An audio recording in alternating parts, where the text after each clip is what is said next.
तो दोस्तों स्वागत है आपका मेरे YouTube channel all exam GK point पर। और आज की इम्पोर्टेंट वीडियो है उत्तराखंड टेस्ट सीरीज का 59वां प्रैक्टिस सेट है, जिसमें Uttarakhand Hindi reasoning all over GK computer के क्वेश्चन होते हैं जो यूके पीसीएस पेपर के प्रैक्टिस सेट के द्वारा बनाए गए हैं। इम्पोर्टेंट क्वेश्चन रहते हैं, सभी लाइव क्लास है आपकी, तो वीडियो को जल्दी जल्दी शेयर कर दीजिए भाई सभी। नमस्कार, सभी का स्वागत है भाई लाइव क्लास में। तो स्टार्ट करते हैं भाई आज की वीडियो। और देखिए, जिसने अभी तक वीडियो शेयर नहीं की है अपने दोस्तों को वीडियो शेयर कर देंगे भाई। देखिए 18 दिसंबर में आपका एग्ज़ाम है और जनवरी में लेखपाल, पटवारी और वन विभाग का एग्ज़ाम है भाई। तो काफ़ी इंपॉर्टेंट टेस्ट सीरीज आपकी। पहला क्वेश्चन है, गौतम बुद्ध को किस नदी के किनारे ज्ञान प्राप्त हुआ था? वेरी वेरी इंपॉर्टेंट क्वेश्चन है, बताइए भाई जल्दी। गौतम बुद्ध को किस नदी के किनारे ज्ञान प्राप्त हुआ था? ए ऑप्शन है मोहना नदी, बी ऑप्शन है फल्गु नदी, सी ऑप्शन है महानंदा नदी और डी ऑप्शन आपका सोन नदी। बताइए भाई जल्दी जल्दी बताइए। देखिए गौतम बुद्ध को जो, देखिए यहाँ पर क्या बात चल रही है, गौतम बुद्ध को किस नदी के किनारे ज्ञान प्राप्त हुआ था? तो देखिए इसका बी वाला आंसर सही है, फल्गु नदी। ठीक है, अगर ऑप्शन है फल्गु नदी नहीं होता तो निरंजना। ठीक है, निरंजना नदी। ठीक है, अगर फल्गु नहीं होता तो निरंजना नदी है। ठीक है, इसका बी वाला आंसर सही है। नेक्स्ट क्वेश्चन, एशिया का ज्योतिपुंज किसे कहा जाता है? कई बार एग्जाम में रिपीट हुआ है ये क्वेश्चन और यूके पीसीएस तो इसे कई बार मालूम कर चुका है। ए ऑप्शन है नागार्जुन, बी ऑप्शन है शांतिदेव, सी ऑप्शन आपका बुद्ध पालित और डी ऑप्शन है गौतम बुद्ध। बताइए जल्दी भाई, एशिया का ज्योतिपुंज किसे कहा जाता है? Light of Asia. बताइए जल्दी। तो देखिए एशिया का ज्योतिपुंज किसे कहा जाता है? तो देखिए जिसका डी है वो सही है भाई, गौतम बुद्ध को ही कहा जाता है एशिया का ज्योतिपुंज। नेक्स्ट क्वेश्चन, अंतर्राष्ट्रीय न्यायालय की स्थापना कब हुई थी? Very very important question. अंतर्राष्ट्रीय न्यायालय में 15 न्यायाधीश होते हैं भाई टोटल। ठीक है, और देखिए न्यायाधीश का जो कार्यकाल होता है वो 9 वर्ष का होता है और अंतर्राष्ट्रीय न्यायालय में जो कोरम सदस्य संख्या होती है वो भी 9 ही होती है। ठीक है, तो जल्दी बताइए भाई अंतर्राष्ट्रीय न्यायालय की स्थापना कब की गई थी और यूएनओ का ये अंग है। ठीक है, तो देखिए 5 जनवरी 1967, 19 दिसंबर 1997, सी ऑप्शन है 3 अप्रैल 1946 और डी ऑप्शन है 21 अगस्त 2010। बताइए जल्दी भाई। 5 जनवरी 1967, 19 दिसंबर 1997, 3 अप्रैल 1946, 21 अगस्त। बताइए जल्दी कौन सा सही हो जाएगा? देखिए इसका जो सही आंसर है, देखिए ये जो सही आंसर इसका सी है वो सही है भाई, 3 अप्रैल 1946। इंपॉर्टेंट है, याद रख लेना, 3 अप्रैल 1946 को ही अंतर्राष्ट्रीय न्यायालय की स्थापना की गई थी। नेक्स्ट क्वेश्चन, संयुक्त राष्ट्र संघ की पहली बैठक कहाँ हुई थी? वेरी वेरी इंपॉर्टेंट क्वेश्चन भाई। संयुक्त राष्ट्र संघ यूएनओ स्थापना 24 अक्टूबर 1945। ठीक है, तो पहली बैठक कहाँ हुई थी? ए ऑप्शन है Beijing, B option New York, C option है लंदन, डी ऑप्शन है नई दिल्ली। बताइए भाई जल्दी। संयुक्त राष्ट्र संघ यूएनओ की पहली बैठक कहाँ आयोजित की गई थी? तो देखिए इसका सही आंसर है, जिसका सी था वो सही है भाई, लंदन में की गई थी भाई पहली बैठक। सभी कमेंट बॉक्स में जवाब देंगे। यूएनओ का मुख्यालय कहाँ है? जल्दी बताइए भाई, यूएनओ का मुख्यालय कहाँ है? जल्दी बताइए सभी। तो देखिए यूएनओ का जो मुख्यालय है वो कहाँ पर है भाई? देखिए इसका जो सही आंसर है बी, देखिए न्यूयॉर्क। ठीक है, अंतर्राष्ट्रीय न्यायालय का जो मुख्यालय है वो कहाँ पर है भाई? न्यूयॉर्क में।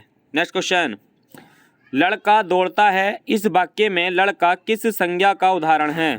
देखिए इसी तरीके से क्वेश्चन आता है, कहीं कहीं पर अंडरलाइन कर देता है, इस तरीके से मालूम करता है कि लड़का दौड़ता है, इस वाक्य में लड़का किस संज्ञा का उदाहरण है? ए ऑप्शन है भाववाचक, दूसरा ऑप्शन आपका समूहवाचक, तीसरा ऑप्शन है व्यक्तिवाचक और डी ऑप्शन है जातिवाचक। बताइए भाई जल्दी जल्दी। लड़का दौड़ता है, इस वाक्य में लड़का किस संज्ञा का उदाहरण है? जल्दी बताइए। तो देखिए इसका सही आंसर है डी वाला आंसर सही है भाई। चौथा जातिवाचक है, ठीक है, इसका डी आंसर सही है, भाववाचक नहीं होगी भाई। नेक्स्ट क्वेश्चन, निम्नलिखित में से कौन सा दुनिया में सबसे बड़ा रेशम उत्पादक देश है? बताइए जल्दी। निम्नलिखित में से कौन सा दुनिया में सबसे बड़ा रेशम उत्पादक है देश है? बताइए जल्दी। ए ऑप्शन है चीन, बी ऑप्शन है जापान, सी ऑप्शन है भारत, डी ऑप्शन है जर्मनी। बताइए जल्दी जल्दी भाई। तो दुनिया में सबसे बड़ा रेशम उत्पादक जो देश है वो कौन सा है? जिसका ए है वो सही है भाई, चीन, ठीक है, पहला वाला आंसर ही सही है इसका। नेक्स्ट क्वेश्चन, दोस्तों अभी तक वीडियो जिसने शेयर नहीं की अपने दोस्तों पे फेसबुक पर या व्हाट्सएप पर, वो वीडियो को शेयर कर देंगे, ठीक है। राष्ट्रपति पर महाभियोग का आरोप संसद के किस सदन द्वारा लगाया जा सकता है? यानी कि राष्ट्रपति पर जो महाभियोग की प्रक्रिया लगाई जाती है, ठीक है, आर्टिकल 61, ठीक है, अनुच्छेद 61 के द्वारा राष्ट्रपति पर जो महाभियोग की प्रक्रिया लगाई जाती है, वो जो महाभियोग की प्रक्रिया है सबसे पहले किस सदन में लाई जाती है भाई? ठीक है, ए ऑप्शन है लोकसभा, बी ऑप्शन है राज्यसभा, सी ऑप्शन है संसद के किसी सदन द्वारा, डी ऑप्शन है किसी के द्वारा नहीं। बताइए जल्दी जल्दी बताइए। राष्ट्रपति पर महाभियोग की जो प्रक्रिया है संसद के किस सदन द्वारा लगाई जा सकती है? तो देखिए इसका सही आंसर इसका सी है वो सही है भाई, संसद के किसी भी सदन में लाई जा सकती है भाई, ठीक है, इंपॉर्टेंट क्वेश्चन है। देखिए अगर उपराष्ट्रपति की अगर बात होती है कि उपराष्ट्रपति को पद से हटाने के लिए संकल्प की प्रक्रिया लाई जाती है, वो कहाँ लाई जाती है? तो सबसे पहले वो केवल राज्यसभा होती है, ठीक है, राष्ट्रपति में हम किसी भी सदन में ला सकते हैं। सी वाला आंसर सही है। दोस्तों इम्पोर्टेंट प्रैक्टिस सीट है आपकी, प्रैक्टिस सेट चल रहा है, जो प्रैक्टिस सेट चल रहा है आपका, उस प्रैक्टिस सेट में आपको 50 क्वेश्चन मिलते हैं, इम्पोर्टेंट क्वेश्चन है। नेक्स्ट क्वेश्चन हमारा, निम्नलिखित में से किस एक राजवंश ने खजुराहो के मंदिर बनवाए थे? बताइए भाई जल्दी। देखिए दक्षिण भारत के इतिहास से आपका क्वेश्चन 1 नंबर का आता है या 2 नंबर का आता है, लेकिन उसमें मंदिर ही अधिकतर मालूम करता है, तो ये दक्षिण भारत के ही मंदिर है। बताइए निम्नलिखित में से किस राजवंश ने खजुराहो के मंदिर बनवाया था? ए ऑप्शन है चंदेल वंश, बी ऑप्शन है चौहान, सी ऑप्शन है परमार, डी ऑप्शन है तोमर। बताइए जल्दी जल्दी। तो खजुराहो का जो मंदिर बनवाया था वो जिसका ए है वो सही है भाई, चंदेल वंश के शासकों ने बनवाया था भाई। नेक्स्ट क्वेश्चन, किस अनुच्छेद के द्वारा 6 से 14 वर्ष तक के बच्चों के लिए शिक्षा का अधिकार मूल अधिकार माना गया है? बताइए जल्दी भाई। ए ऑप्शन है अनुच्छेद 20, बी ऑप्शन अनुच्छेद 21, सी ऑप्शन अनुच्छेद 21 का ए, और डी ऑप्शन है अनुच्छेद 22। बताइए जल्दी भाई। 6 से 14 वर्ष तक के बच्चों के लिए शिक्षा का अधिकार मूल अधिकार माना गया है, जल्दी बताइए। देखिए इसका जो सही आंसर है, देखिए जिसका सी है वो सही है भाई, ठीक है, अनुच्छेद 21 ए में इसका प्रावधान किया गया है। 6 से 14 वर्ष के बच्चों के लिए निःशुल्क एवं अनिवार्य शिक्षा मौलिक अधिकार है, ठीक है, तो 19 ए में है। सभी कमेंट बॉक्स में जवाब देंगे। ये जो अनुच्छेद 19 ए है ये कब जोड़ा गया है संविधान में? बताइए जल्दी। ये जो अनुच्छेद 21 ए है, ये जो अनुच्छेद 21 ए है ये किस संविधान संशोधन के द्वारा जोड़ा गया था? जल्दी बताइए। अनुच्छेद 21 के किस संविधान संशोधन के द्वारा जोड़ा गया था? तो देखिए 86वां संविधान संशोधन 2002 के द्वारा, ठीक है, 86वां संविधान संशोधन 2002 के द्वारा जोड़ा गया था। नेक्स्ट क्वेश्चन,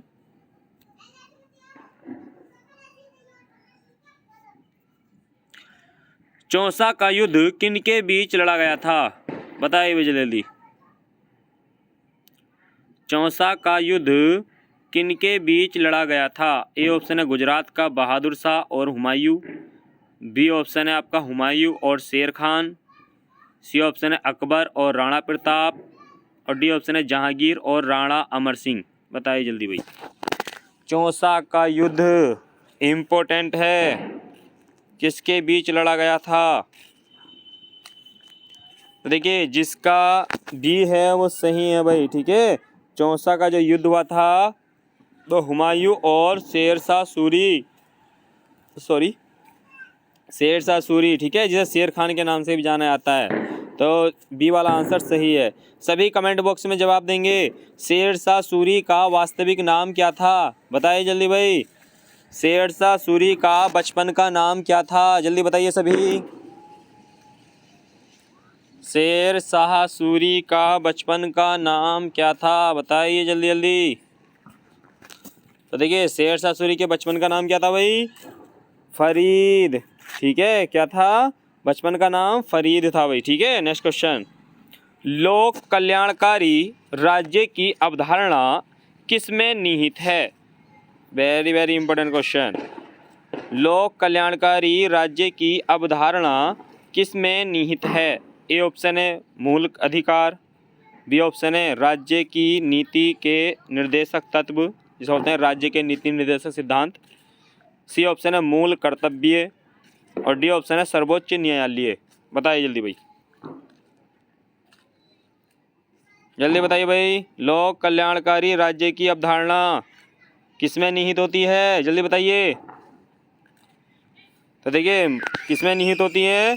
इसका बी वाला आंसर सही है। जिसका बी है वो सही है भाई। राज्य के नीति निर्देशक सिद्धांत या तत्व में निहित होती है। सभी कमेंट बॉक्स में जवाब देंगे। मूल अधिकारों का वर्णन, भारतीय संविधान के अनुच्छेद कहाँ से कहाँ तक आते हैं? बताइए जल्दी भाई। मूल अधिकार, मूल अधिकार से संबंधित अनुच्छेद कहाँ से कहाँ तक है भारतीय संविधान में? जल्दी बताइए। तो मूल अधिकारों का प्रावधान अनुच्छेद 12 से 35। ठीक है, अनुच्छेद 12 से 35 में क्या आते हैं भाई? मूल अधिकार आते हैं। सभी कमेंट बॉक्स में जवाब देंगे। राज्य के नीति निर्देशक सिद्धांत किस अनुच्छेद के अंतर्गत आते हैं भाई? बताइए जल्दी,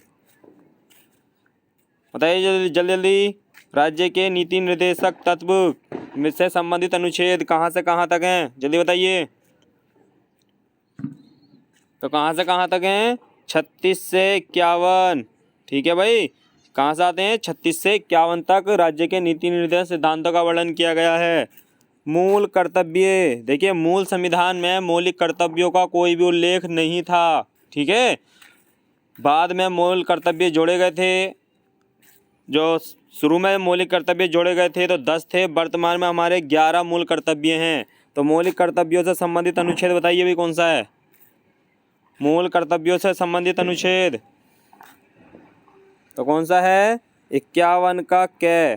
ठीक है, 51 के कै में क्या है? मूल कर्तव्य आते हैं भाई। ठीक है, तो जल्दी बताइए भाई। सर्वोच्च न्यायालय का उल्लेख किस अनुच्छेद में है? जल्दी बताइए।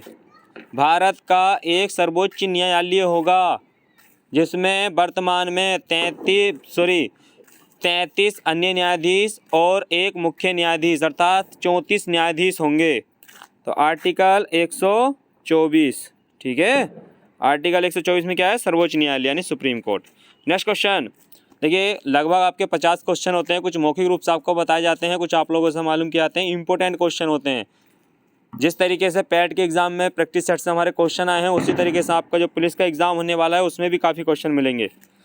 दिल्ली के निम्नलिखित सुल्तानों में से वह कौन था जिसने सबसे पहले अपने सैनिकों को वेतन की नकद अदायगी की? बताइए भाई, सीधा क्वेश्चन है। सैनिकों को नगद वेतन देने वाला सुल्तान कौन था? बताइए। ए ऑप्शन है Iltutmish, B option Alauddin Khilji, C option है मोहम्मद बिन तुगलक और डी ऑप्शन है फिरोज शाह तुगलक। बताइए जल्दी भाई, जल्दी बताइए। सैनिकों को वेतन की नकद अदायगी, जल्दी बताइए। तो देखिए सैनिकों का हुलिया लिखना, घोड़ों को दागना और भूमि के स्थान पर नगद वेतन देने की जो प्रथा चलाई थी वो अलाउद्दीन खिलजी ने चलाई थी। बी वाला आंसर इसका सही है। ठीक है, इसका बी आंसर सही है। Next question. राष्ट्रपति पद के चुनाव के लिए कौन सी विधि अपनाई जाती है? बताइए भाई जल्दी जल्दी। राष्ट्रपति पद के चुनाव के लिए कौन सी विधि अपनाई जाती है? ए ऑप्शन है अनुपातिक प्रतिनिधित्व, बी ऑप्शन है एकल संक्रमणीय और सी ऑप्शन है अप्रत्यक्ष मतदान और डी ऑप्शन है ये सभी। बताइए जल्दी भाई, जल्दी बताइए। बहुत ही आसान क्वेश्चन है। तो देखिए इसका सही आंसर है, देखिए राष्ट्रपति का जो चुनाव होता है उसमें जो प्रक्रिया अपनाई जाती है, देखिए एकल संक्रमणीय अनुपातिक मत प्रणाली के द्वारा ही अप्रत्यक्ष रूप से चुनाव होता है। इसका मतलब डी वाला आंसर सही है। ठीक है, अनुपातिक प्रतिनिधित्व वाला होता है, एकल संक्रमणीय वाली भी होता है और अप्रत्यक्ष रूप से होता है। क्योंकि अप्रत्यक्ष का मतलब क्योंकि इसमें हम वोटिंग नहीं करते हैं। नेक्स्ट क्वेश्चन, शंकर गुफा कहाँ स्थित है? ए ऑप्शन है बागेश्वर, बी ऑप्शन है कोटद्वार, सी ऑप्शन है श्रीनगर, डी ऑप्शन है देवप्रयाग। बताइए भाई जल्दी, शंकर गुफा कहाँ स्थित है?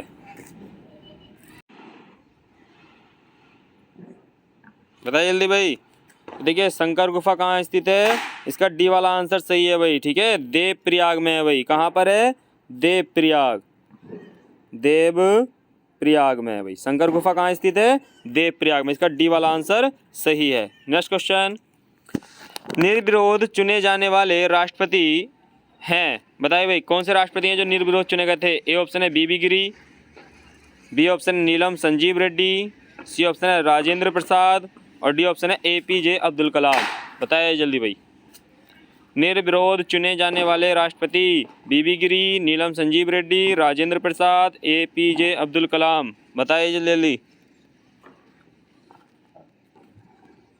जल्दी बताइए।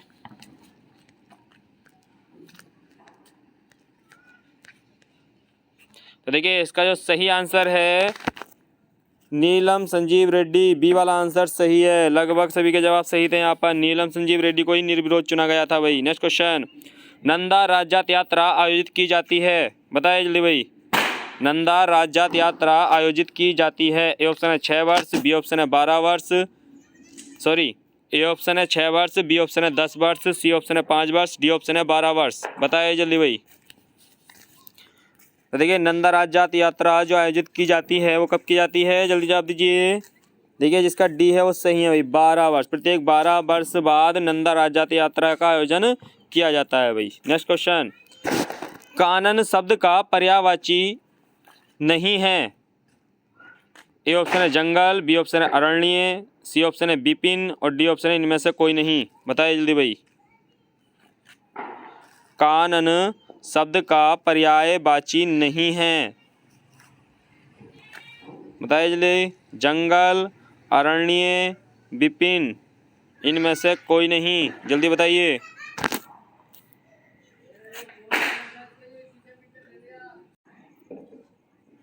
बताइए जल्दी भाई। देखिए कानन का पर्यायवाची शब्द नहीं है, इसका डी वाला आंसर सही है भाई। ठीक है, यहाँ पर नहीं बूझ रहा है, नहीं है। तो देखिए जंगल भी होता है, अरण्य भी होता है और विपिन भी होता है। ठीक है, इसका डी वाला आंसर सही है। नेक्स्ट क्वेश्चन, निम्न से कौन नंदा राज्यात यात्रा से संबंधित है? ए ऑप्शन है चौसिंग्या खाडू, बी ऑप्शन है छतौली, सी ऑप्शन है ए और बी दोनों और डी ऑप्शन है इनमें से कोई नहीं। बताइए जल्दी भाई। इनमें से कौन नंदा राज्यात यात्रा से संबंधित है? जल्दी बताइए। तो देखिए इसका सही आंसर है सी वाला भाई। ठीक है, चौसिंग्या खाडू और छतौली दोनों ही रास्ते में पड़ते हैं ये। नेक्स्ट क्वेश्चन, दक्षिण का विलोम शब्द है। बताइए जल्दी, बहुत आसान है ये तो। दक्षिण का विलोम शब्द है। ए ऑप्शन है वाम, बी ऑप्शन है पश्चिम, सी ऑप्शन है पूर्व और डी ऑप्शन है दायां। बताइए जल्दी भाई। दक्षिण का विलोम शब्द है, जल्दी जवाब दीजिए। देखिए यहाँ पर जो सही आंसर हो जाएगा, देखिए जिसका ए है वो सही है भाई। ठीक है, एक होता है दक्षिणावर्त और एक होता है वामावर्त। ठीक है, तो वामा मतलब उत्तर को बोला जाता है भाई। तो दक्षिण का जो विलोम होगा उत्तर होगा और पश्चिम का विलोम क्या होता है? पूर्व होता है। ठीक है, ए वाला सही है। नेक्स्ट क्वेश्चन, बिशु मेला कहाँ आयोजित किया जाता है? बताइए जल्दी भाई। बिशु मेला कहाँ आयोजित किया जाता है? ए ऑप्शन है चंपावत, बी ऑप्शन है पिथौरागढ़, सी ऑप्शन है जौनसार भावर और डी ऑप्शन है चमोली। बताइए जल्दी भाई। बिशु मेला कहाँ आयोजित किया जाता है? जल्दी बताइए। तो देखिए बिशु मेला कहाँ आयोजित किया जाता है भाई? जौनसार भावर क्षेत्र में। ठीक है, सी वाला आंसर सही है। नेक्स्ट क्वेश्चन, जो सब कुछ जानता हो के लिए एक शब्द बताना है भाई। यहाँ पर अनेक शब्दों के लिए एक शब्द है, 2 क्वेश्चन आएंगे एग्जाम में। बताइए जल्दी भाई। जो सब कुछ जानता हो के लिए एक शब्द होगा सर्वज्ञ, बी ऑप्शन है अज्ञे, सी ऑप्शन है विशेषज्ञ और डी ऑप्शन है कृतज्ञ। बताइए जल्दी भाई। बताइए जल्दी। जो सब कुछ जानता हो के लिए एक शब्द है, तो देखिए जिसका ए है वो सही है भाई, सर्वज्ञ कहा जाता है भाई। नेक्स्ट क्वेश्चन, किस जिले में अनुसूचित जनजातियों की जनसंख्या सर्वाधिक है? बताइए जल्दी भाई। उत्तराखंड के किस जिले में अनुसूचित जनजातियों की जनसंख्या सर्वाधिक है? ए ऑप्शन है नैनीताल, बी ऑप्शन है अल्मोड़ा, सी ऑप्शन है उधम सिंह नगर, डी ऑप्शन है चंपावत। बताइए जल्दी भाई, बताइए जल्दी। नैनीताल, अल्मोड़ा, उधम सिंह नगर, चंपावत। तो देखिए इसका सही आंसर है, जिसका सी है सही है भाई, उधम सिंह नगर। ठीक है, नेक्स्ट क्वेश्चन। उत्तराखंड में निम्नलिखित स्थानों में से कत्था फैक्ट्री कहाँ स्थित है? बताइए जल्दी भाई। उत्तराखंड में निम्नलिखित स्थानों में से कत्था फैक्ट्री कहाँ स्थित है? ए ऑप्शन है हल्द्वानी, नैनीताल में, देहरादून में, बी ऑप्शन है नैनी डांडा, सी ऑप्शन है लच्छीवाला देहरादून में और हरिद्वार में, और डी ऑप्शन है बहादुराबाद में। बताइए भाई कत्था फैक्ट्री कहाँ स्थित है? जल्दी बताइए, जल्दी बताइए कत्था फैक्ट्री कहाँ स्थित है? तो देखिए इसका सही आंसर है ए वाला भाई। ठीक है, और सबसे इंपॉर्टेंट रहता है जब एग्जाम में आती है तो हल्द्वानी वाला ही मालूम किया जाता है। कत्था फैक्ट्री कहाँ स्थित है? हल्द्वानी में। ठीक है, तो हल्द्वानी में भी है और देहरादून में भी है। Next question. बोरीबली से बोरी बंदर तक के लेखक कौन है? ये तो पुस्तक आपको एग्जाम में मिलनी है भाई। ठीक है, क्योंकि अभी हाल ही में जो एग्जाम हुए थे उसमें नहीं आई थी, लेकिन इस बार ये एग्जाम में आएगी, जो भी आपका एग्जाम पहला होने वाला है। तो बोरीबली से बोरी बंदर तक के लेखक कौन हैं? ए ऑप्शन है रमेश चंद्र शाह, बी ऑप्शन है गोरापंत शिवानी, सी ऑप्शन है रमा प्रसाद घड़ियाल और डी ऑप्शन है सलेश मटियानी। बताइए जल्दी भाई, जल्दी बताइए। तो बोरीबली से बोरी बंदर तक के लेखक कौन हैं? तो देखिए इसका सही आंसर है डी वाला भाई। ठीक है, सलेश मटियानी। डी वाला आंसर इसका सही है भाई। ठीक है, कौन सा सही हो जाएगा इसका? सलेश मटियानी भाई। ठीक है, डी वाला आंसर इसका सही है, सलेश मटियानी। Next question. बिना घर का, ए ऑप्शन। देखिए भाई ये भी अनेक शब्दों के लिए एक शब्द है, इसमें आपको बताना है कि बिना घर का के लिए एक शब्द क्या होगा। ए ऑप्शन है अनाथ, बी ऑप्शन अनिकेत, सी ऑप्शन है अनाहत और डी ऑप्शन है अनिग्रह। बताइए भाई जल्दी जल्दी, इंपॉर्टेंट रहेगा। इसी तरीके से क्वेश्चन आते हैं यूकेपीसीएस में। बिना घर का, बताइए। अनाथ, अनिकेत, अनाहत, अनिग्रह। बताइए जल्दी भाई, जल्दी बताइए। देखिए भाई जिसका ए है भाई, ए नहीं होगा। ठीक है, अनाथ नहीं होगा भाई। अनाथ, जिसका नाथ ना हो उसके लिए अनाथ शब्द होता है। देखिए इसका सही है, बी वाला आंसर है भाई। ठीक है, अनिकेत। ठीक है, अनाथ नहीं होगा भाई। बिना घर का उसको अनाथ नहीं बोलते, इसके माता पिता नहीं होते उसको अनाथ बोला जाता है। यहाँ पर बात चल रही है बिना घर का, तो बिना घर का कौन होता है? अनिकेत वाला आंसर सही है, बी वाला। Next question. जिसकी गर्दन सुंदर है के लिए, ये भी देखिए अनेक शब्दों के लिए एक शब्द में से ये भाई क्वेश्चन। जिसकी गर्दन सुंदर है, ए ऑप्शन है सुदर्शन, बी ऑप्शन है सुगर्दन, सी ऑप्शन है सुग्रीव और डी ऑप्शन है सुगध। बताइए जल्दी भाई, जिसकी गर्दन सुंदर है, जल्दी बताइए। देखिए इसका जो सही आंसर है, जिसका सी है वो सही है भाई। ठीक है, सुग्रीव। ठीक है, इसका सी वाला आंसर सही है, इंपॉर्टेंट रहेगा भाई। ठीक है, नेक्स्ट क्वेश्चन। जिसे बुलाया न गया हो, जिसे बुलाया न गया हो, ए ऑप्शन है अनाहूत, बी ऑप्शन है अनबोला, सी ऑप्शन है अतिथि और डी ऑप्शन है अभ्यागत। बताइए भाई जल्दी जल्दी। जिसे बुलाया न गया हो के लिए एक शब्द क्या होगा भाई? जल्दी बताइए। जिसे बुलाया न गया हो, अनाहूत, अनबोला, अतिथि, अभ्यागत। जल्दी बताइए। देखिए एग्जाम में इसी तरीके से क्वेश्चन आते हैं और लगते देखने में सही है कि हमारा सही जा रहा हो, यहीं गड़बड़ हो जाती है। देखिए कुछ यहाँ पर अतिथि बता रहे हैं भाई, अतिथि नहीं होगा भाई। जिसके आने की तिथि ज्ञात न हो, ठीक है, जिसके आने की तिथि याद न हो वो होता है अतिथि। ठीक है, अब यहाँ पर बात चल रही थी जिससे बुलाया ना गया हो और वो आ गया हो। ठीक है, तो इसका ए वाला आंसर सही है, अनाहूत बोलते हैं उसको। इम्पोर्टेंट है, स्क्रीनशॉट लेना ना। ठीक है, नेक्स्ट क्वेश्चन। इसका ए वाला आंसर सही है। खैबर दर्रे से कौन से देश जुड़े हैं? ए ऑप्शन है भारत और पाकिस्तान, बी ऑप्शन है भारत और अफगानिस्तान, सी ऑप्शन है अफगानिस्तान और पाकिस्तान, डी ऑप्शन है अफगानिस्तान और तजाकिस्तान। बताइए जल्दी भाई। तो खैबर दर्रे देखिए जितने भी आक्रमण भारत पे हुए हैं या मध्य एशिया के निवासी आए हैं वो सब खेवर दर्रे को पार करके ही भारत में आए हैं भाई। तो ठीक है, तो इसका सही आंसर हो जाएगा अफगानिस्तान और पाकिस्तान। सी वाला आंसर सही है भाई, पाकिस्तान और अफगानिस्तान में खेवर दर्रा। नेक्स्ट क्वेश्चन, बैल और बकरी घास चरती हैं। देखिए यहाँ पर क्या है, आपको शुद्ध शब्द बताना है भाई।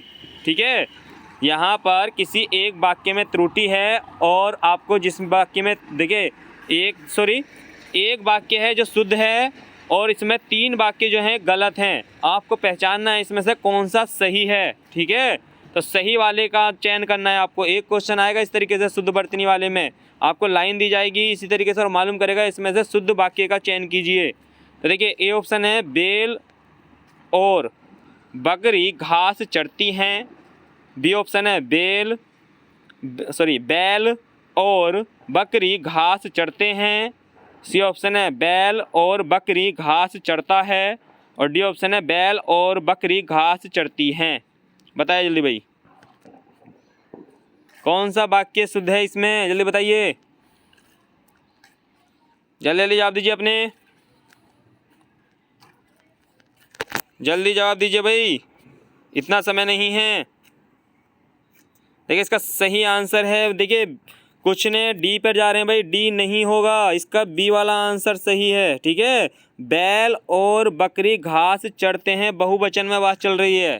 ठीक है, बहुवचन में बात चल रही है तो बहुवचन भी आएगा और यहाँ पे बिंदी भी आएगी। लेकिन आप बात करेंगे डी वाले पर भी तो देखिए यहाँ पर चरती एक के लिए प्रयोग होता है। ठीक है, तो यहाँ पर इसलिए वाक्य गलत हो गया डी वाला, यहाँ चरती नहीं है, यहाँ पर चरते वाला सही होगा। यहाँ पर बी वाला आंसर सही है। नेक्स्ट क्वेश्चन, जलेपला दर्रा किस राज्य में स्थित है। ए ऑप्शन है सिक्किम, बी ऑप्शन है मणिपुर, सी ऑप्शन है उत्तराखंड, डी ऑप्शन है हिमाचल प्रदेश। बताइए जल्दी भाई, एक दर्रा आपके एग्जाम में मिलेगा भाई। ठीक है, उत्तराखंड के अलावा। ठीक है, उत्तराखंड के तो मिलेंगे ही, उत्तराखंड से अलग।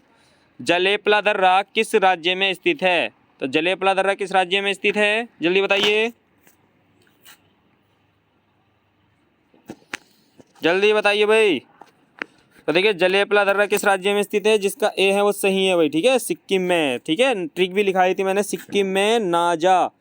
ठीक है, सिक्किम में नाजा, नाथुला दर्रा, जलेपला दर्रा, ये 2 दर्रे फेमस हैं। नेक्स्ट क्वेश्चन, आधा तीतर आधा बटेर। देखिए ये आपका मुहावरा आ गया भाई। ठीक है, मुहावरे का अर्थ बताना है आपको।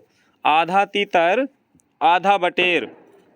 ए ऑप्शन है सामंजस्यपूर्ण, बी ऑप्शन है छोटा बड़ा होना, सी ऑप्शन है रंग बिरंगा होना और डी ऑप्शन है बेमेल तथा बेढंगा।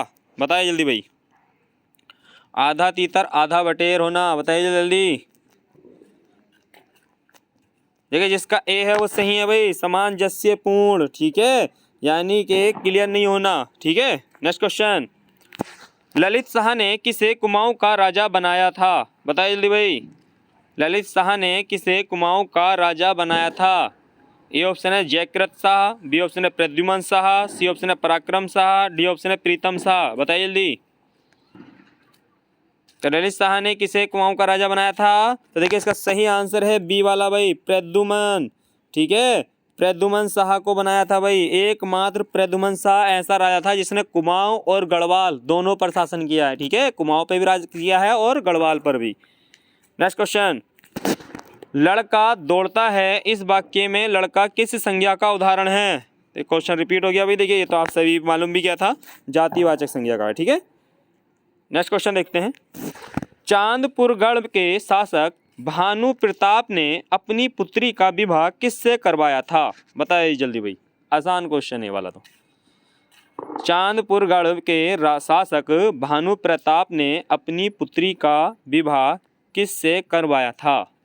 ए ऑप्शन है अजयपाल, बी ऑप्शन है जगतपाल, सी ऑप्शन है कनकपाल और डी ऑप्शन है विजयपाल।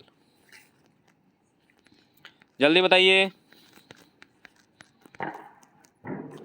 चांदपुरगढ़ के शासक भानु प्रताप तो किसके साथ किया था, जिसका सी है वो सही है भाई। ठीक है, कनकपाल के साथ किया था। Next question,